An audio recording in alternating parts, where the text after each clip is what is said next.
Vai bater, caralho. Presta atenção no que você tá fazendo.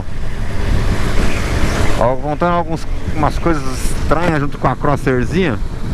Pessoas que compraram, não por causa de mim, mas também com base nas minhas opiniões sobre a Crosser, compraram a Crosser.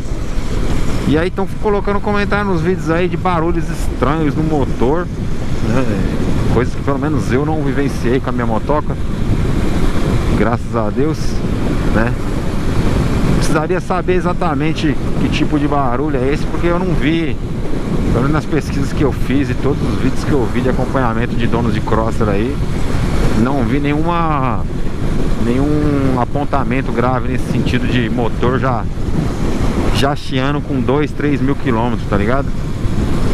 Então, pra vocês que são meus inscritos, estão com esse possível problema aí de barulho no motor, tentar avaliar direitinho, que se for motor mesmo, leva na